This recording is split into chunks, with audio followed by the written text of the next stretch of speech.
Anna Kingsford. Are you familiar with that name? If you're not, then you're about to discover one of the most influential, perhaps one of the most unknown vegetarian thinkers of the 19th century, who wrote one of the most influential books in this regard.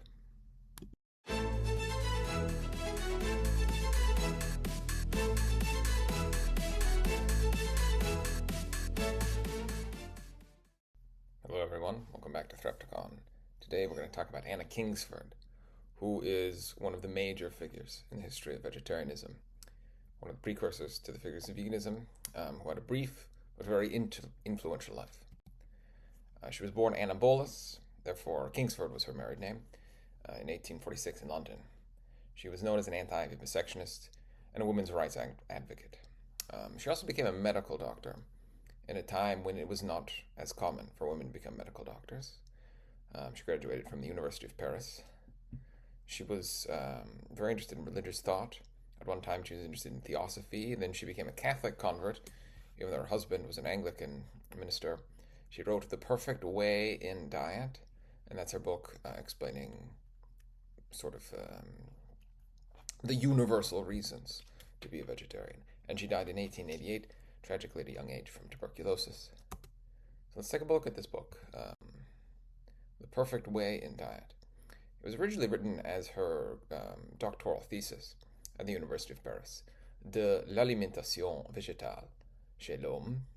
And then she translated herself, and I think she added some sections. And she decries what she terms kreophagy, which is a great term. I think I'm going to start using it.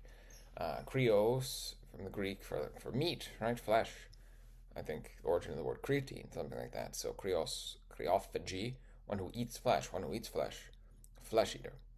And she analyzes all the benefits of vegetarianism in a systematic way. So let's take a quick look at what she says here.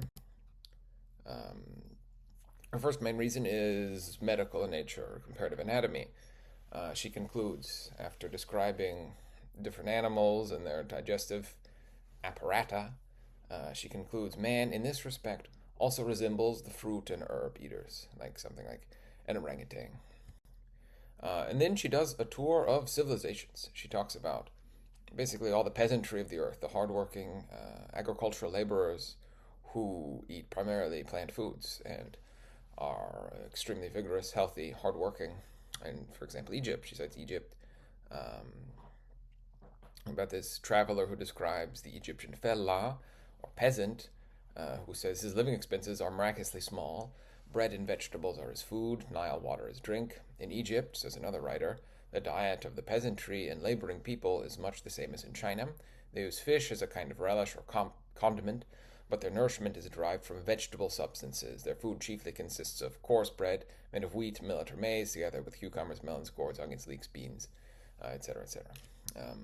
So this is describing the mostly, 90% plant-based diet of the poor Egyptians of that time, or the Egyptian laborers, I should say, agricultural laborers, as opposed to the rich. The rich everywhere kind of tend towards animal foods. Health. And then she describes health, a kind of meat as creating some kind of intoxication effect similar to alcohol. And then she concludes that I am disposed to attribute that exciting influence of animal alimentation, which has been already mentioned, an excitation, which like that produced by the ingestion of alcohol, passes quickly away and impels to renewal of the sensation so soon as the stomach is emptied of its contents. Let us be careful to distinguish between this condition of functional excitement and true invigoration. How many persons deceive themselves in this respect, and think they are strengthened and reinforced when they are only stimulated? So she contends that eating meat has an effect similar to alcohol, makes you stimulated, but it doesn't really invigorate you or make you healthier, which is a very interesting idea. Haven't really seen that a lot in the present time, but seems to make a lot of sense. She describes moral issues. Here she describes the fact that people are obliged to work in the profession of being a butcher, which is in many ways very problematic for the people involved, obviously for the animals killed.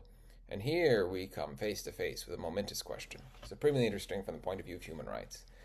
is it morally lawful for cultivated and refined persons to impose upon a whole class of the population a disgusting, brutalizing, and unwholesome occupation which is scientifically and experimentally demonstrable to be not merely entirely needless, but absolutely inimical to the best interests of the human race? So once again, we know that we don't need meat to eat, so why are we forcing people to keep going with this horrible, disgusting industry? It's a great question. Economic considerations here, she's talking about England. Um, you know, at the time, you know, it had basically started industrializing, wasn't a big agricultural player as it once was.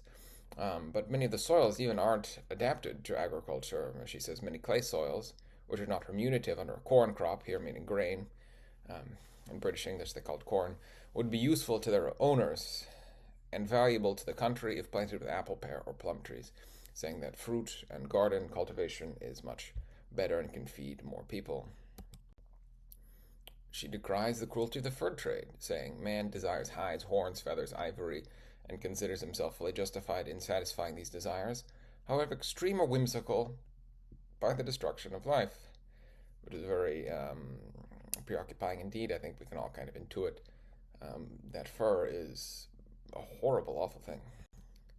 She even describes veganic agriculture, so anti-literon before that term even existed, citing a professor who essentially says, in all cases where artificial food is employed or where the consumption of food is not attended with profit, it is better to restore the superabundance of green crops directly to the soil for the aftergrowth of corn, once again grain, than to pass it through the stomachs of animals. There is no magical property in the black mass called dung, which does not exist in the food, and the passage of straw or turnips through the viscera of an animal, etc., etc. So, saying that drop and drop. Drop and drop is much better, easier. You don't have to have this middleman of the cow or whatever ruminant chewing up the grass and then defecating it out. You can just use the green material as it is. And then she cites early modern author Michel de Montaigne, who is against hunting. Montaigne does describe his sort of disdain or disgust at the use of animals, though he didn't become a vegetarian himself, which we could criticize. I mean, this was, hundreds of years ago. But anyway, for my part, I've never been able to see, without displeasure, an innocent and defenseless animal, from whom we receive no offense or harm, pursued and slaughtered. And when a deer, as commonly happens, finding herself without breath or strength, without other resource, throws herself down and surrenders, as it were, to her pursuers, begging for mercy by her tears. And then he quotes the Aeneid, "Quaes duque cruentus atque imploranti similis," translated here as "with plaintive cries, all covered with blood, and in the attitude of a suppliant," right? Begging, begging, begging for her life, this poor deer. It's very touching. She concludes talking about kind of an unbroken chain of wisdom. It goes back to ancient times. Back then it was religion, philosophy, etc., and then it has descended into modern scientific knowledge. The doctrine, which is that of the modern school of abstainers from flesh, okay, vegetarians, was that of the Magi, who initiated Daniel, of the Therapeutes, who drew their origin and experience from Egyptian adepts, of the Buddhists, an expression of whose beautiful teaching is prefixed to this essay, of the Nazarites, who counted Jesus among their number, of the Essenes, who produced his friend and companion John the Baptist, of the Ebionites and recluses, of the exponents of the Christian Gnosis, who kept alive and bequeathed to us through the Neoplatonists that spirit of understanding, that seeing eye and hearing ear, possible only in their completeness in men of pure heart and life. And extolling this pure heart, and advocating this clean and blameless life, indicating this perfect way, we imitate the Illuminati of all ages. Here, Illuminati meaning enlightened people.